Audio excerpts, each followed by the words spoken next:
Welcome to Infidelity Truths. Before we dive into today's gripping story, please take a second to like this video and subscribe to our channel. Your support helps us create more thrilling stories just for you. Let's begin. I thought confessing would save us, that the truth would be a bridge back to what we had. Instead, it was a match that burned everything down.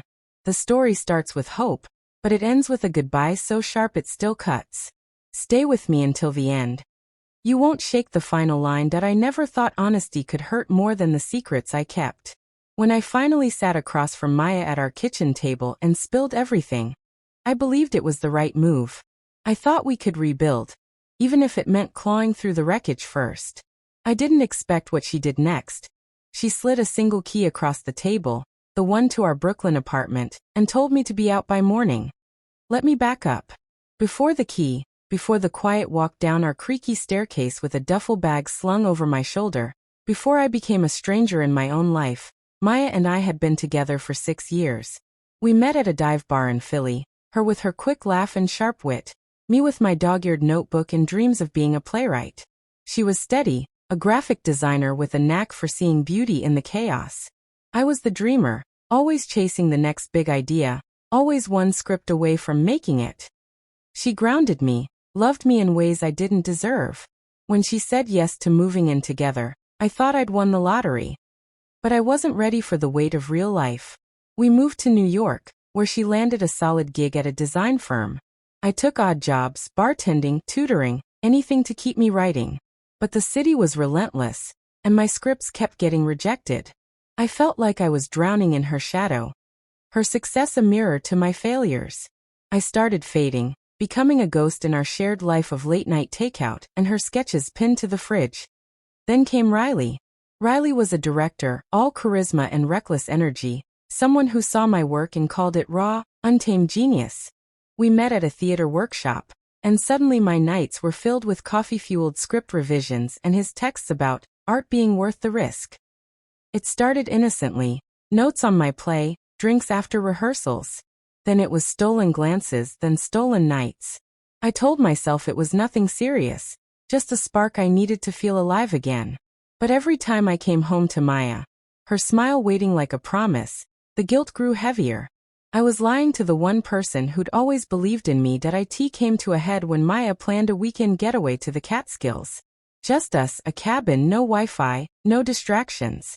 She said she felt us drifting, that she wanted to find us again.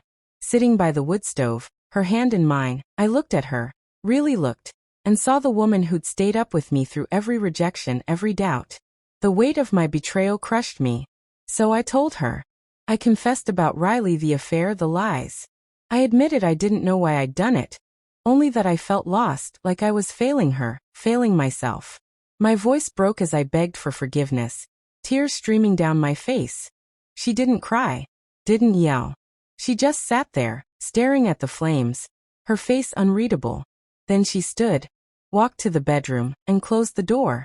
The silence was worse than any fight. The next morning, she was handed me the apartment key. You need to go, she said, her voice flat, like she was already somewhere else. Find somewhere else to be your mess. I packed in a daze, waiting for her to scream, to demand answers. But she was calm, too calm. Like she'd already let go. At the door I tried to speak, to ask if we could talk later, if there was any way back. She didn't look at me. Take care of yourself, Sam, she said and shut the door. I stood on the sidewalk, the city roaring around me, feeling like I'd been erased. I didn't go far, just to a friend's couch in Queens. I couldn't face leaving yet. Riley called, but I didn't answer. What could I say? That I'd traded love for a fleeting ego boost? That I'd broken the one person who made me whole? A few days later, I moved to a cheap sublet in Jersey. Maya never texted, never called. I didn't either. I couldn't face her silence. That it's been 9 months. I'm back in Philly now, working a steady job at a community theater, teaching kids to write plays. It's small, but it keeps me tethered. I don't date. I barely sleep. I spend my nights rewriting old scripts, trying to find the person I used to be. I think about that night in the cabin, the moment I chose honesty, expecting it to save us. Instead, it was the moment I lost everything. They say the truth sets you free. Sometimes it just unlocks the door and leaves you standing alone.